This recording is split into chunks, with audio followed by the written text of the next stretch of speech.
자, 이번 시간은 제6과 센텐스 타입스에 관해서 정리해보자. 여기서 센텐스 타입이라는 말은 문장의 종류 이렇게 이야기할 수 있지만 문장의 종류하면 너무 범위가 광범위해서 여기서 요약해서 우리가 배울 내용, 집중적으로 배울 내용이 문장의 표현법이 되겠어요. 그래서 6과 부분은 문장의 표현법이다 이렇게 정리해 두시면 되죠.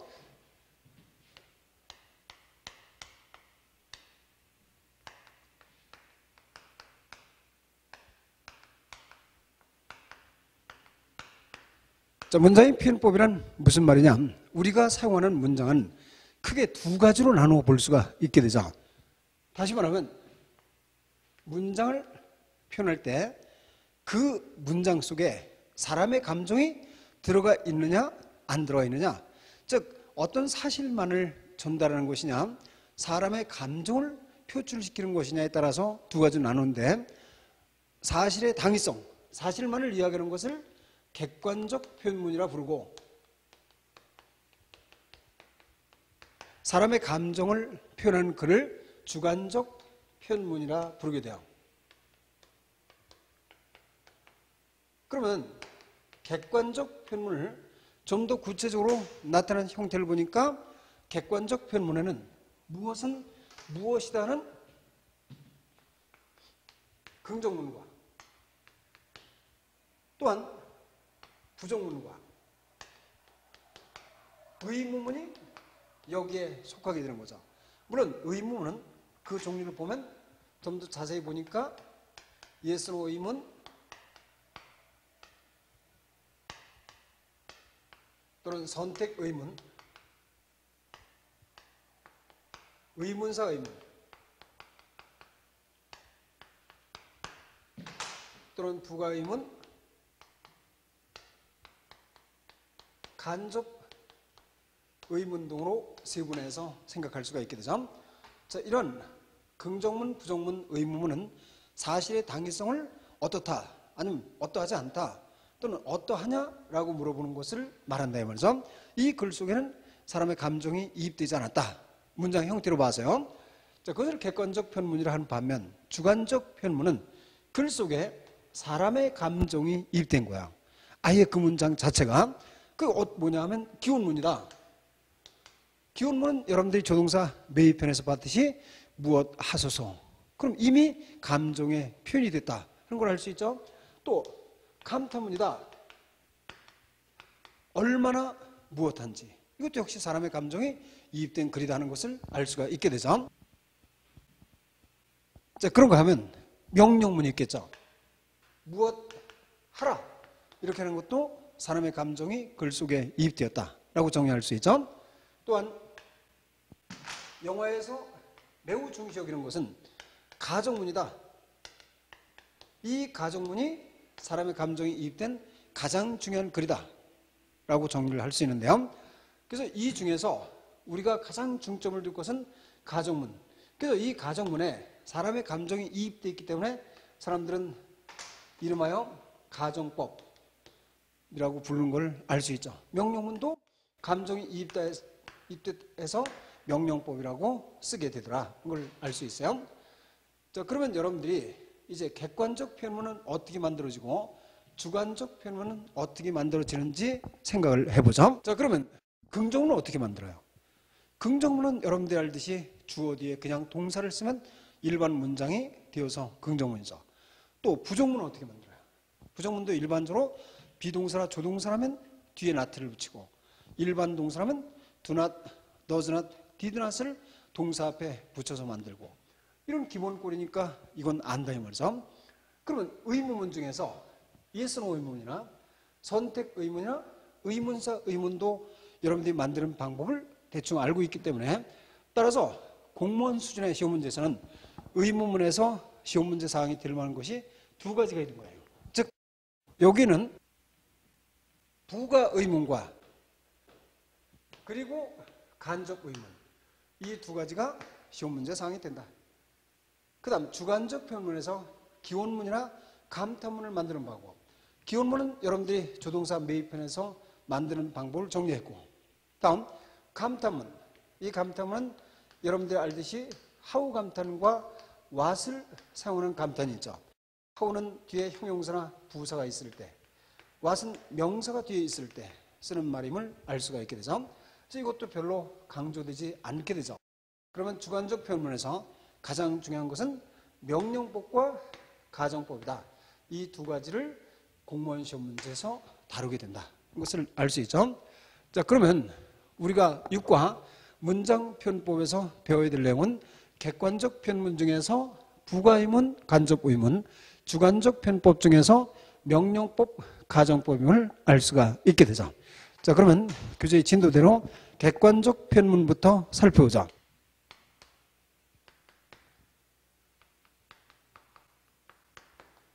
자, 객관적 표현문 중에서 첫 번째 부가의문에 관한 사항이 되겠어요.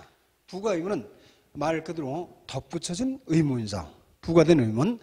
이것은 꼬리표 의문이다 해서 영어는 태우케순이라 정의를 할 수가 있죠. 그럼 부가의문의 기본 형태는 어떻게 생겼을까? 기본 형태는 앞문장이 긍정문을 부가의문으로 만드느냐, 아니면 부정문을 부가의문으로 만드느냐, 이 문제를 생각해 두시면 되겠어요. 그래서 만일 긍정문이다, 그 표시를 조동사 이렇게 표시할 수 있는데 긍정문에 부가의문을 덧붙이고자 할 때는 뒤에다 부정의문문을 덧붙이는 거예요. 요약해서 따라서 이렇게 덧붙이면 그렇죠, 네라는 부가의문이 되고, 만일 앞문장이 부정문이다, 부정문이면 뒤에는 긍정의문문을 덧붙이는 거죠. 의문문. 그러면 주어 동사를 쓰게 되는 거죠. 자, 이것이 바로 부가의문의 가장 기본 꼴이죠. 이렇게 쓰면 상대방이 말한 것에 대해서 그렇죠, 네 하고 한 번 더 반문해서 물어보는 것이 된다. 이것을 알 수 있죠. 자, 이런 구조가 어떻게 만들어진지 교재 예문을 통해서 생각해 보세요. John knew the fact. 존은 그 사실을 알았다. 그렇죠? 그렇지 않습니까? 이렇게 만들 때 앞문장이 긍정문이에요. 따라서 뒤에는 부정 요약된 문장을 붙이는데 여기에 new가 일반 동사죠. 과거니까 did를 써요. 그럼 부정이니까 didn't를 쓰겠죠. 앞문장이 긍정문이니까 부정 요약을 해서 붙여요. didn't? 근데 존을 다시 쓸까? 아니다 이 말이죠. 앞에 명사가 나오면 이것은 대명사로 받아줘야 되겠죠. 따라서 didn't he라고 쓰는 것이 맞게 된다. 그럼 만일 거기에 여성 명사가 나왔다면 당연히 she라고 써야 되겠죠. 이거 주의해서 살펴두시면 되겠어요. 자, 다음 두 번째 문. You didn't judge your ability. 당신은 당신의 능력을 판단하지 않았습니다. 그렇죠? 할 때는 앞문장이 부정이니까 뒤에는 긍정을 붙이겠죠. 그럼 didn't가 과거니까 did you? 라는 말을 붙이면 되겠다. Did you? 라고 정리하면 그렇죠? 그렇지 않습니까? 라고 되겠죠. 자, 세 번째 문을 보세요. Mary has few friends here. 묘리는 여기 친구가 거의 없습니다. 그렇죠? 하면 현재형이니까 따라서 does를 썼어요. 그럼 묘리를 다시 쓰지 않겠죠? does 묘리 이렇게 안 쓰고 does she라고 써야 맞다. 여기에 긍정문을 붙인 이유는 뭐예요? Mary has few friends의 few가 부정어기 때문이죠. 또 마찬가지로 There is little water in the barrel. 병 속에 물이 거의 없습니다. 그렇죠 할 때는 거의 없다는 내용이 부정문이니까 긍정을 붙이겠죠. 따라서 is there 하는 말을 정리하게 된다. 이걸 알 수 있죠. 이렇게 하면 부가의문을 만드는 기본적 형태는 충분히 알 수가 있게 되죠. 근데 여기에 따라서 우리가 주의할 문제가 발생되는데 바로 144페이지 페이지를 넘겨서 생각해 보세요. 자, 그러면 첫 번째 주의할 것이 I'm의 부가의문문은 어떻게 만들어질까 하는 문제가 되겠어요. I'm의 부가의문은 어떻게 만들어질까? 자, 가령 예를 들어서 이렇게 써 있어요. I'm요 리얼 파트너. 저는 당신의 진정한 파트너입니다. 그렇죠? 그렇지 않습니까? 만일 이렇게 덧붙이고 산다. 그러면 여러분들의 기본 원리로 봐서 앞문장이 긍정이니까 뒤에 부정 요약을 붙이겠죠? 그럼 부정 요약. M의 부정은 empty다. 근데 여러분들이 앞에 비동사가 추기약형을 부정어와 추기약형을 가질 때 amt라는 말을 잘 안 쓴다는 걸 배웠어요. 그리고 ain't를 쓴다는 건 또 이건 구어체 쓰긴 쓰는데 이것도 좀 그렇다. am을 부정해 보니까 이게 문제가 발생되는 걸 알 수가 있죠. 그렇다 이 말이죠. 즉 am을 부정할 때는 amt도 안 쓰고 ain't도 안 쓰는 거야. 그럼 뭐라고 써야 될까? 자, 여기서 우리는 매우 중요한 ant라고 쓴다. 따라서 이때 ant i가 맞는 표현이다 하는 걸 꼭 기억을 해 두셔야 돼요. 자, am의 부가의문을 쓸 때 반드시 ant I 이렇게 쓰는 것 주의해서 기억해 두시면 되죠. 물론 앞이 부정문인 관계없어요. 왜냐하면 I'm not 하면 am I 이렇게 물어보면 되니까 이건 관계없겠죠. 자, 여기서 ant I라는 표현 주의해서 기억을 해야 된다. 그 다음 두 번째, 자, 이제 복합조동사가 있겠죠. 뭐 이건 여러분들이 충분히 알 수가 있어요. 예를 들어서 had better, would rather, 자, 이런 것들 may as well, 이런 것들을 우리가 복합조동사라 쓰죠. 그럼 이것이 부가의문이 되면 어떻게 덧붙일까 하는 문제죠. 자, 그럴 땐 당연히 복합조동사 두 개를 가지고 쓸 필요는 없겠죠. 그래서 이때는 하나만 정의를 한다. 그래서 거기에 예를 보시면요, You had better not go there. 당신은 거기에 가지 않은 표현이 낫겠다. 그렇죠 할 때는 역시 had better를 다 쓰는 게 아니라 has you 라고 쓰면 된다 이 말이죠. 또 would rather로 가면 would you 라고 쓰면 되겠죠. 근데 used는 주의가 되죠. used만 혼자 쓰는 게 아니라 did라는 단어를 써야 돼요. 따라서 he used to go there. 그는 거기에 가곤 했습니다. 그렇죠 할 때는 didn't he 라고 써야 되는 걸 알 수가 있다 이 말이죠. 자, 부가의문에 관한 주의점이 되겠죠. 자, 그런데 이 부가의문을 만들 때 가장 주의할 문제가 발생이 되고, 자, 이것은 시험 문제 사항도 되는 게 있죠.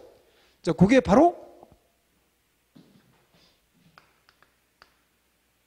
주절이 삽입절 역할 때 부가의문은 어떻게 될까? 의문문은 어떻게 만들어질까 하는 문제가 되겠어요.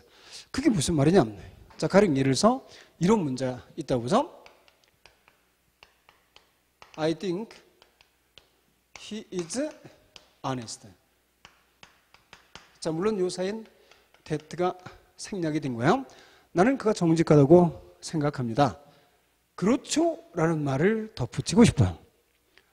그럼 그렇죠 하면 원래 앞문장이 긍정문이면 뒤에는 부정 요약을 붙이니까, 따라서 그렇죠는 여기 말대로 하면 don't I 이렇게 써야죠. 근데 이걸 해석을 해보니까 나는 그가 정직하다고 생각합니다. 내 생각하죠? 이렇게 물어보는 사람은 없겠죠. 내용이 이상하다 이 말이죠. 따라서 이때는 I think가 중요한 게 아니라 이건 삽입절이다. 그럼 실제 이 사람이 말한 것은 그가 정직합니다. 그렇죠? 이걸 말하는 거죠. 따라서 주절이 I think 등의 삽입절로 되어 있을 때는 부가의문을 만들 때 그 I think를 만드는 게 아니라 반드시 뒤에 있는 이 종속절로 만들어야 되겠죠. 그럼 뭐가 돼요? 결국 don't I가 아니라 isn't he 라고 써야 맞다. 이런 거 주의해서 기억을 해 두셔야 돼요. 그럼 예를 들어서 I think he is not honest. 나는 그가 정직하지 않다고 생각한다. 그렇죠? 하려면 뭐라고 써야 돼요? 당연히 여기가 부정문이니까 이때는 긍정을 요약해서 is he? 라고 쓰면 답이 되겠다 이 말이죠. 그러면 주의할 것은 이 문제겠죠. I don't think he is honest를 썼어요. 나는 그가 정직하다고 생각지 않습니다. 그렇죠? 하려면 뭐라고 쓸까? 하는 문제죠. 쉽게 말하면 삽입절에 삽입절인데 뭐가 있어요? 부정어가 있다. 그리고 이거 어떻게 할까? 이 부정어를 뒷절에다 포함을 시켜야 돼요. 따라서 결국은 I don't think he's honest를 부가의문을 쓸 때는 isn't he라고 쓰면 틀리게 된다. 반드시 이제 부정문으로 봐서 is he라고 써야 되는 것을 알 수 있게 되죠. 자, 이걸 주의해서 기억을 해 두시면 되겠어요. 그럼 부가의문의 기본적 형태는 됐다. 되죠? 자, 다음은 두 번째. 자, 부가의문의 주의할 형태가 되겠어요. 두 번째는 주의할 형태가 되는데, 이 주의할 형태에서 첫째, 명령문의 부가의문은 어떻게 만들어질까 생각해 보는 거죠. 명령문의 부가의문은 어떻게 만들어질까? 자, 주의할 형태에서 가장 중요한 건 명령문의 부가의문은 어떻게 만들어질까? 그런 문제가 가장 중요하다 이 말이죠. 그럼 원래 부가의문은 앞문장이 긍정이냐 부정이냐가 굉장히 중요하죠. 왜냐하면 앞문장이 긍정문이면 뒤에 부정 요약을 붙이고 앞문장이 부정문이면 긍정을 요약해서 붙인다 그랬잖아요. 근데 명령문은 중요한 게 긍정, 부정을 안 따지는 거예요. 쉽게 말해서 여기는 긍정문, 부정문 이런 걸 안 따진다. 그럼 뭘 따지냐? 2인칭에게 하느냐 아니면 1, 3인칭 명령이냐 이게 중요해요. 다시 말하면 동사의 원형, 명령은 뒤에서 배우지만 동사의 원형이 나왔다. 아니면 don't 동사의 원형이 나왔다. 어쨌든 이렇게 나와도 무조건 부가의문은 will you 이렇게 붙이는 거야. 또 don't를 써도 will you 라고 정리를 하게 된다. 이거죠. 2인칭에게 명령할 때는. 그런가 하면 만일 let's가 있다. let's 이렇게 있으면 무조건 여기는 shall we 라고 정리를 하라 이 말이죠. 그래서 명령문의 부가의문은 이렇게 긍정, 부정을 따지는 게 아니라 인칭에 따라서 정리를 하게 되죠. 단 주의가 되는 것은 2인칭 할 때 단 그 내용이 권유면 권유 때는 will를 안 붙이고 항상 want you를 덧붙이는 것도 주의해서 기억을 해 두셔야 돼요. 자, 이제 형태를 봤으니까 예문 같이 생각해 보세요. 뉴도복 에런스 즉시 그 일을 하라 명령을 했어요. 따라서 2인칭 명령이니까 will you 라고 써라 이 말이죠. Don't be nervous 신경 쓰지 마라 부정이죠. 그렇지만 관계없이 will you 라고 붙여요. 세 번째 have a cup of coffee 그럼 커피 한잔 하십시오. 이건 권유니까 will you가 아니라 want you 라고 쓴다. 그 주의해서 기억을 하라 이 말이죠. 자, 다음 let's take a rest 우리 휴식을 취합시다. let's가 있으니까 shall we 라고 써요. 그런가 하면 let's start our class 우리 수업 시작합시다. shall we 이렇게 해서 let's는 shall을 쓴다. 물론 참고해 보면 let me, let him 이것도 부가의문을 쓸 수 있지만 이거는 주로 will를 쓰니까 참고해서 기억해 두시면 돼요. let me be alone 나를 혼자 있게 해달라. will you 또 let Mary go home now 묘리가 지금 집에 가게 해달라. 또 will you 이렇게 쓴다 이 말이죠. 자, 명령문의 부가의문에 관한 문제 특히 주의해서 여러분들이 기억을 해 두시면 되겠죠. 자, 이렇게 하면 여러분들은 이제 부가의문에 관한 문법적상 기본 형태와 특히 주의할 형태인 명령문의 부가의문을 전부 정리했죠. 자, 다음은 두 번째 살필 것이 객관적 편문의 두 번째가 이제 간접 의문이겠죠.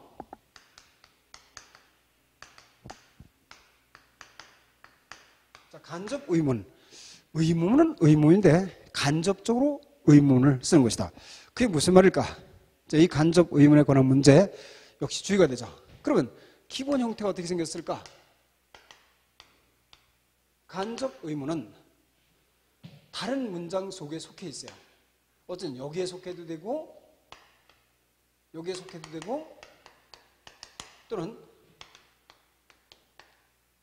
여기에 속해도 되고 이렇게 간접 의문이 다른 문장 속에 속하게 된다 이 말이죠. 그래서 결국은 의문문이 아니라 한 품사 역할, 즉 명사들 역할하는 것을 우리는 간접 의문이다. 그럼 간접 의문의 구조는 어떻게 생겼냐? 의문사, 다음에 주어 동사의 어순을 취하게 돼요. 자, 이 어순이 먼저 중요하게 돼요.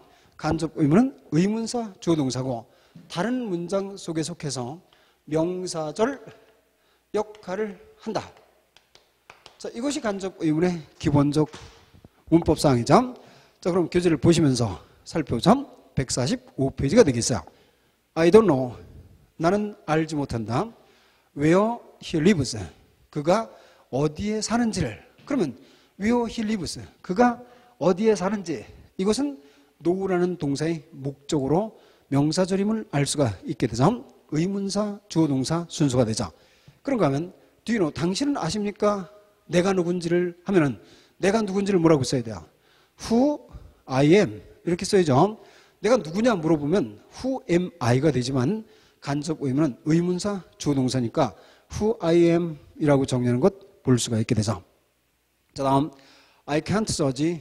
나는 판단할 수가 없다. When the result will come out. 그 결과가 언제 나올지를. 이렇게 해서 의문사 주어 동사를 써서 간접 의문을 썼죠. 근데 이 간접 의문에서 만일 의문사가 주어면 어떻게 될까? 자, 간접 의문의 어순이 의문사 주어 동사라는데 의문사가 주어면 이때는 똑같아요. 의문문하고 어순이 똑같다. 그죠? 누가 창문을 깼느냐를 영어로 어떻게 써? 누가 깼느냐? 창문을. 이렇게 해서 Who broke the window가 되겠죠. 그럼 나는 모른다 뒤에다 붙여보세요. I don't know. 나는 모른다. 누가 창문을 깼는지. 그럼 그대로 Who broke the window가 되는 거야. 나는 모른다. 누가 창문을 깼는지. 따라서 의문사가 주어 때는 간접 의문이나 일밥 의문의 어순이 동일하다는 것을 알 수 있다. 뭐가요? 어순이 동일하다는 것을 여러분들이 정리할 수가 있겠죠. 자, 다음은 간접 의문에서 의문사가 없다면 어떻게 될까? 그럼 간접 의문이 가능할까? 하는 문제를 생각해 봐야 되겠죠. 자, 그럼 무슨 말이냐면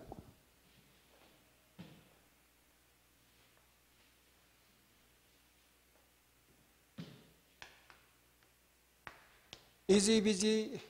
그는 바쁩니까? 이렇게 정리가 됐어요.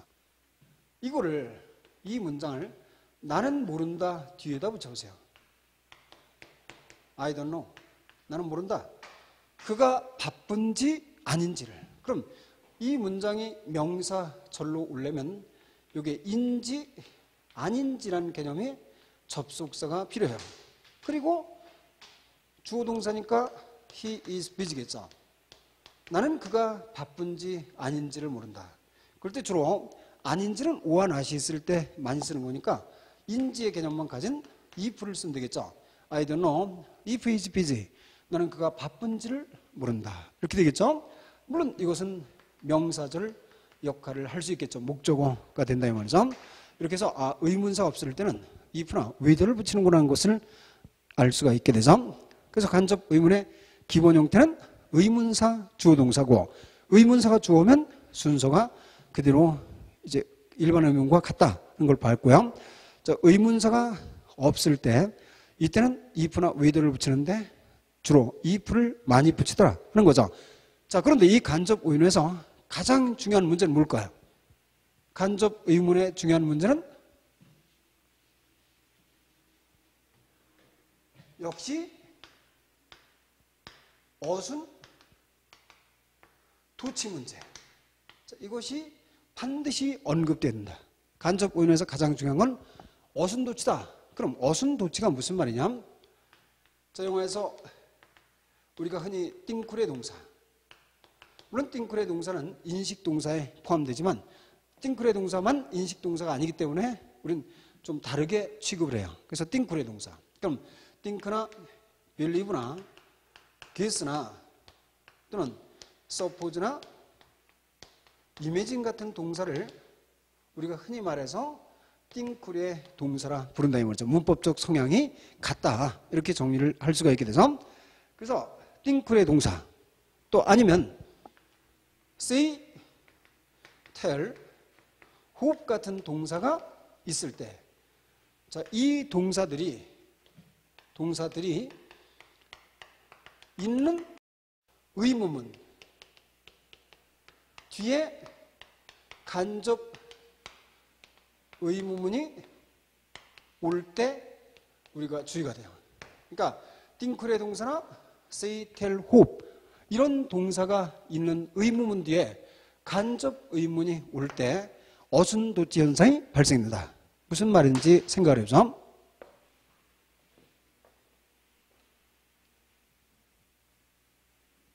자, 우리는 나는 알지 못한다. I don't know. 그가 어디에 사는지 뭐라고 써야 돼요? 그가 어디에 사는지 의문사, 주어, 동사. 그죠? Where he lives. 그러면 맞게 되죠. 나는 그가 어디에 사는지 모른다. 당신은 그가 어디에 사는지 아십니까? 이렇게 물어보면 Do you know? 당신은 아십니까? 그가 어디에 사는지 간접 의문 그대로 의문사, 주어, 동사가 되고 변함이 없겠죠. 그럼 물음표를 찍겠죠. 그럼 당신은 그가 어디에 사는지 아십니까? 이렇게 되겠죠. 자, 그런데 만일 여기다가 이렇게 물어보세요. 당신은 생각하십니까? 그가 어디에 산다고? Do you think where he lives를 썼다. 당신은 그가 어디에 산다고 생각하십니까? 이렇게 쓰면 이 구조가 틀렸다는 이야기죠. 틀렸다. 왜냐하면 간접 의문문 앞에 think의 동사나 say나 tell, hope이 있는 의문문이 오면 보통문이 아니라 의문문이 오면 이렇게 되겠죠? 반드시 의문사 문장 앞으로 도치가 돼야 돼요. 이거 굉장히 중요하다 이 말이죠. 그럼 어떻게 써야 되냐? 자, 맞게 쓰려면 어떻게 써야 돼요? where를 맨 앞에 쓰시고 do you think를 쓰는 거예요. where do you think? 이렇게 쓰겠죠? 그리고 나머지를 그대로 뒤에다 쓰게 되죠. He lives. Where do you think he lives? 이래야만 맞게 된다. 이 어순 문제는 대단히 중요하다는 걸 여러분들이 알 수가 있죠. 근데 만일 이렇게 써보자 이 말이죠.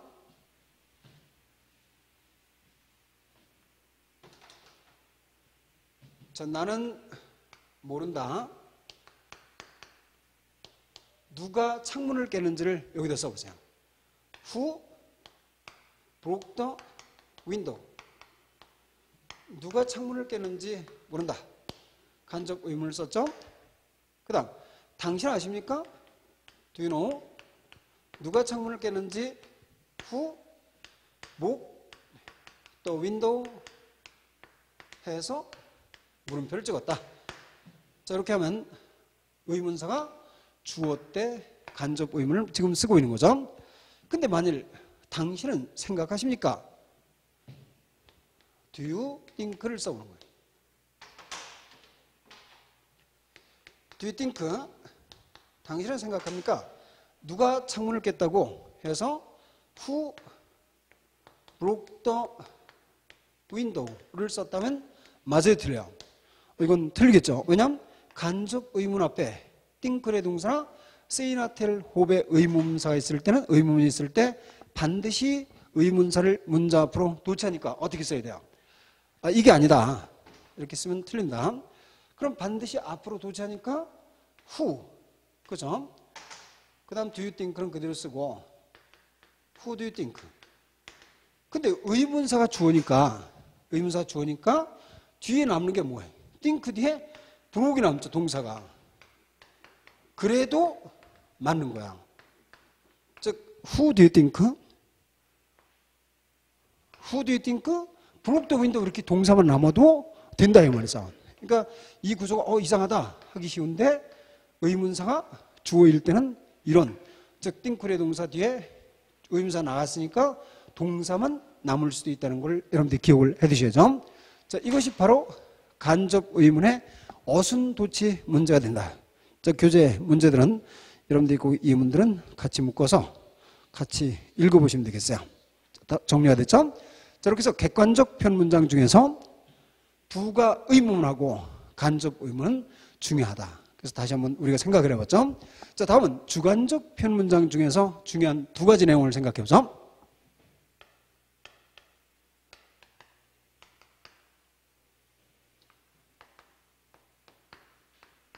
그러면 주관적인 표현문 중에서 여러분들이 생각할 것은 역시 첫째, 명령법이다. 그러니까 주관적인 표현문은 법이라는 용어를 쓴다 그랬죠? 문보다는. 이것은 일반적으로 이 글 속에 사람의 생각이 들어가 있다 하는 것을 표시하기 위해서 법을 쓴다 그랬어요. 명령법. 자, 영어 단어로 imperative 무드라고 쓰는데, 자, 이걸 왜 영어로 썼냐면 이 imperative이라는 단어가 중요하다 이 말이죠. 시험 문제 났었죠? imperative, 명령하는, 강요하는, 긴급한, 필요한 등의 여러 가지 의미를 갖고 있으니까 저거 기억을 해 두시면 되겠어요? 자, 그러면 명령법에 관해서 생각해 보자. 그럼 명령법의 역시 기본 형태는 어떻게 생겼을까?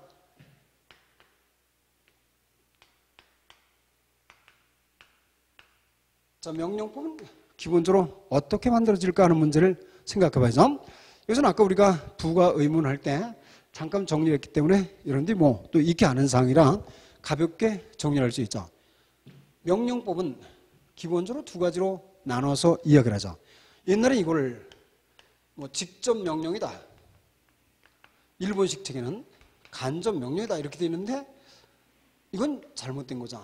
그래서 직접 명령, 간접 명령 요즘 이렇게 안 하고 2인칭에게 하는 명령, 그리고 1, 3인칭일 때 하는 명령. 그래서 인칭을 구별해서 명령문을 쓰는 게 원칙이 되겠어요. 자, 그러면 2인칭에게 명령을 하는 거예요. 그리고 원래 2인칭이라는 것이 주어 유잖아요. 유. 그리고 여기다 동사를 쓰겠죠? 근데 2인칭에게 무엇 하라 라고 쓰려면 주어 유는 일반적으로 생략하고, 그럼 어떻게 써야 돼요? 동사 원형만 놔두면 결국 무엇 하라가 되겠죠. 무엇 하라 이렇게 정리가 되겠죠. 이게 명령문이에요. 물론 구어체에서는 유를 강조하기 위해서 유 하고 나서 좀 쉬었다가 고 돼요 하면 명령이 돼요. 그렇지만 영어로 책을 쓸 때 유 하고 여기다 쉬었다가 이렇게 쓰면 이상하잖아요. 그러니까 유는 생략하고 동사의 원형을 앞에다 쓰면 명령이 되는구나. 무엇 하라. 자, 그러면 만일 부정형을 쓰려면 하지 마라 하면 뭐를 써야 돼요? 이때는 don't를 붙인다 이 말이죠. 동사 원형 앞에 don't를 붙이는데 그럼 뭐 이거 별로 감흥적이지 않잖냐. 왜냐하면 동사 원형 앞에 부정원 don't를 붙이는 건 다 맞잖아요. 근데 이 동사가 비동사여도 그렇게 쓰는 거예요. 아시겠죠? 그럼 go there, 거기에 가라, 거기에 가지 마라 뭐라고 써야 돼요? don't go there. 근데 정직하라 이렇게 쓰려면 be honest 이렇게 쓰겠죠. 그럼 이번엔 게으르지 마라 하면 뭐라고 써야 돼요? don't be, 비동사일 때도 don't를 쓰다. 유일하게 don't be idle 이렇게 쓰면 게으르지 마라 라고 쓰니까 부정명령일 때 동사의 원형 앞에 don't를 붙인다는 것은 꽤 생각해 볼 값어치가 있죠. 자, 어쨌든 2인칭에게 하는 명령은 주어를 생략하고 동사 원형을 앞에 쓰고 그것의 부정형은 don't를 동사 원형 앞에 붙이더라. 이렇게 하면 되겠죠. 그러면 1, 3인칭에게 하는 명령은 1, 3인칭에게 명령을 하는 거야. 자, 그럼 1, 3인칭에게 명령하면 우리가 만일 어떤 사람이 go there라고 썼어요. 거기에 가라. 이렇게 하면 이건 2인칭에게 명령하는구나. 인칭이 밝혀지지 않았으니까. 이렇게 이야기를 하는데 그럼 만일 1, 3인칭 그에게 하고 싶어요. 그를 거기에 가게 하라. 또 아니면 그 여자를 거기에 가게 하라. 또 우리들을 거기에 가게 하라. 나를 거기에 가게 하라. 이렇게 1, 3인칭을 거기다 밝혀 쓰려면 어떻게 쓸까? 어렵지 않다 이 말이죠. 이거는 인칭을 붙이는 거예요. 인칭을 안 붙이면 2인칭이고 인칭을 붙이면 1, 3인칭이 된다 이 말이죠. 근데 명령문을 유지하기 위해서 인칭만 붙이는 게 아니라 let 인칭을 첨가하는 거다. 이렇게 생각하면 돼요. 1, 3인칭의 명령은 동사 앞에 인칭을 붙인다. 그런데 명령문을 유지하기 위해서 let 인칭을 붙인다 이 말이죠. 따라서 물론 목적격을 써야 되겠죠. let him go there. 그를 거기에 가게 하라. let her go there. 그녀를 거기에 가게 하라.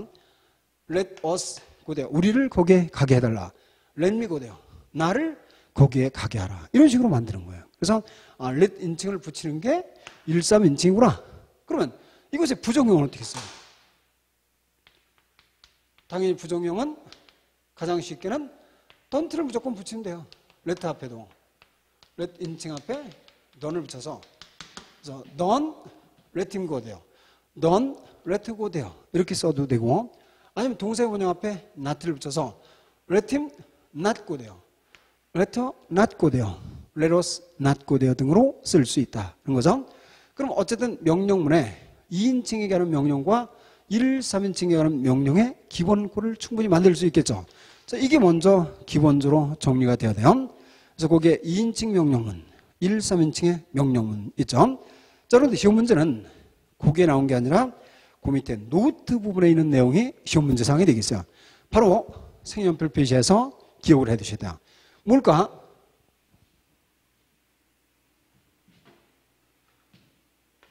바로 뭘 물어보는 거예요? 명령문의 시제를 물어본다. 명령문의 시제. 자, 이게 과연 뭘까? 자, 실제 시험 문제로 이렇게 나왔죠? A가 don't belong. B는 no, I 뭐라고 쓸까? 자, 이 문제 하나하고 또 법원적에서는 이렇게 썼어요. A가 don't let Sandy know about it 이렇게 쓰고 그럼 여기에 B가 역시 no, I 쓴다 이 말이죠. 자, 그러면 거기다 과연 뭘 쓸까? 그리고 객관식이니까 물론 예문이 1, 2, 3, 4 붙어 있겠죠? 1번 No, I don't. 2번 No, I won't. 3번 No, I do. 4번 No, I will. 이렇게 만일제 나왔다 이 말이죠. 자, 그러면 많은 사람들이 여기에 답을 했을 때 어떤 특별한 문법적 지식을 갖지 않으면 이렇게 대답하죠. Don't belong. 오래 있지 말거라. No. 하니까 네가 되죠? 네. 오래 있지 않겠어요? 이렇게 대답하니까 don't로 나왔으니까 당연히 No, I don't. 해서 1번이다. 여기도 Don't let Sandy know about it. 샌디로 하여금 그것을 알지 못하게 하라. 그래, 안 할게. 하니까 이것도 don't가 있으니까 No, I don't이다. 하면 이 답은 틀린 거다. 아시겠죠? 왜냐하면 우리말도 잘 보면 똑같아요. 만일 부모님이 어디 멀리 가는 이제 자식에게 이렇게 말했어요. 가서 오래 있지 말거라. 그러면 네, 안 있을게요. 이렇게 대답하는 게 맞을까? 네, 안 있습니다. 이렇게 대답하는 게 맞을까? 그럴 때 안 있을게요 하면 그런 대로 순수하게 들리는데 안 있습니다. 이렇게 하면 왠지 반항 쪽으로 들리잖아요. 그죠? 쉽게 말해서 우리가 미래를 지금 오래 있지 말고라는 것은 미래적 개념이니까 대답할 때도 미래적 대답이 반드시 필요하다. 대답이 필요하다. 여기도 마찬가지로 샌디에게 그것을 알지 못하게 하라. 그래, 안 할게 하고 미래적 대답이 필요하다는 사실을 알 수가 있게 되죠. 역시 부정문이니까 want를 써야 맞겠죠. 절대로 don't가 아니다. 그래서 명령문의 시제, 이것은 미래 개념이다. 이걸 꼭 기억을 해 두셔야 돼요. 아주 중요하다 이 말이죠. 자, 명령문의 시제에 관한 개념을 정리할 수가 있게 되죠. 자, 그럼 명령문의 기본 형태가 정리가 됐고, 그럼 다음 명령문의 이제 주의할 형태를 보시면 되죠.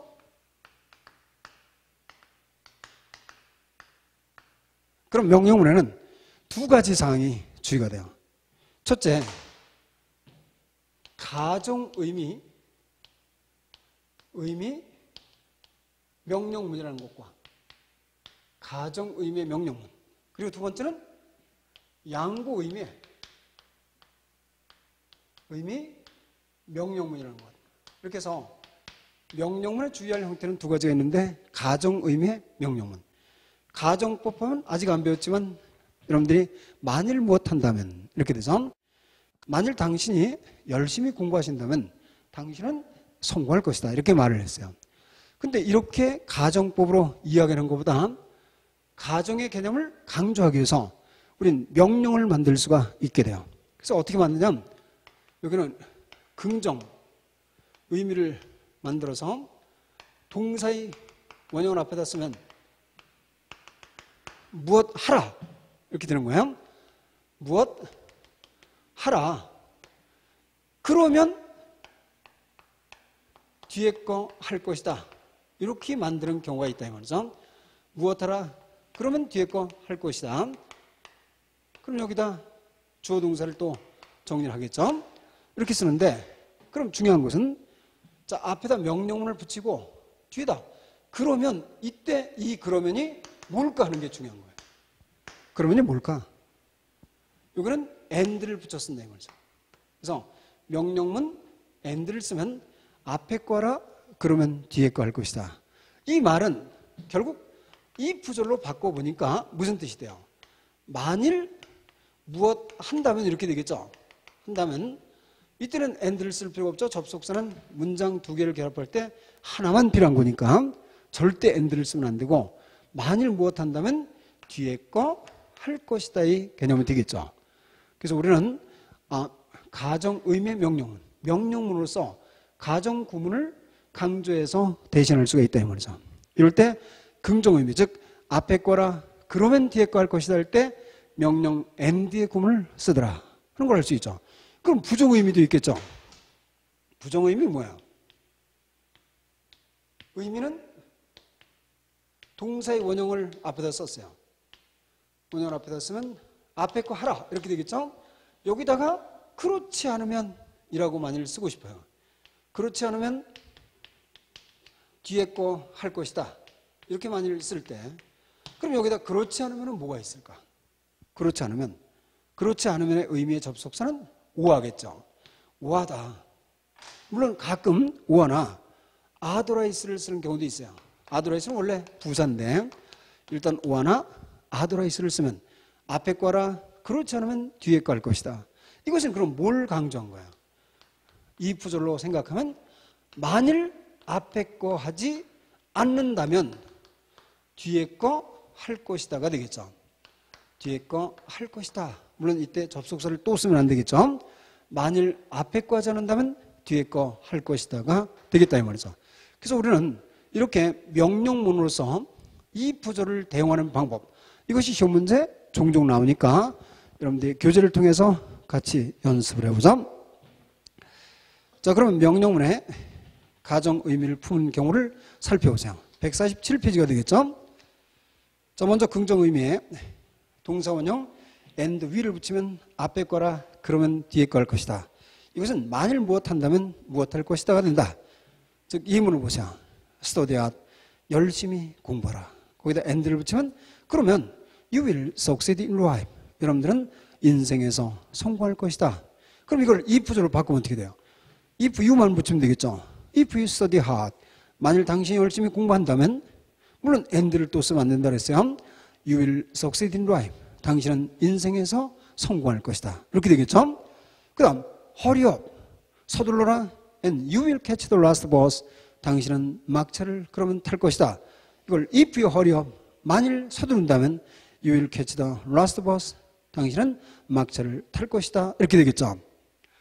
자, 다음 부정의 의미를 갖는 예문을 생각해 보세요. study hard, 열심히 공부하라, or를 붙였더니 뭐예요? 그렇지 않으면 you will fail in life, 당신은 인생에서 실패할 것이다. 그럼 이게 if절로 바뀌면 뭐가 되는 거예요?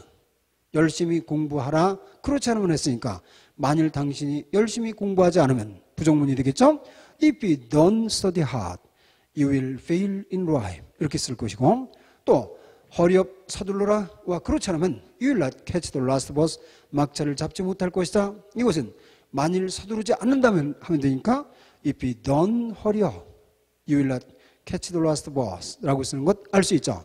그래서 우리는 명령문으로서 가정 의미를 대신한 두 가지 구문이 있는데 긍정 의미와 부정 의미의 두 가지 구문이 있다는 것 알 수 있죠. 여기에 사용되는 접속사는 and나 or, 또 or 대신 otherwise를 쓰기도 한다. 자, 근데 그 밑에 참고 이런 게 있죠. 자, 원래 명령 구문이니까 동사의 원형이 있어야 되는데 동사의 원형은 안 쓰고 명사만 딱 놔두고 and나 or를 붙이는 경우도 있어요. 그게 무슨 말이냐? 1 minute earlier, 1분만 더 빨라라 이 말이죠. and 그러면 당신은 버스를 잡을 것이다. 이렇게 해서 1분만 더 빨리 도착한다면 안 쓰고 그냥 1분만 더 빨랐다면 이렇게 말할 수도 있다 이 말이죠. 그래서 동사의 원형은 안 쓰고 명사 따위를 놔둬도 된다.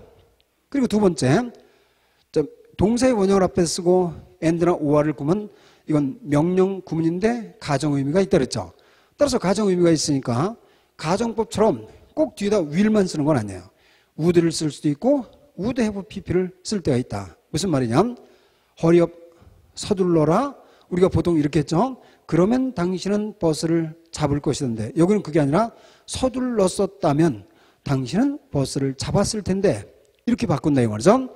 다시 말하면 if절로 말하면 이건 뒤에서 가정법에서 배우게 되죠. If you had hurried up, 당신이 만일 서둘렀더라면 당신은 버스를 잡았을 텐데가 정리가 될 것이다 하는 거죠. 자, 이걸 우리는 흔히 말해서 가정 의미를 지닌 명령문이다 하는 걸 알 수 있죠.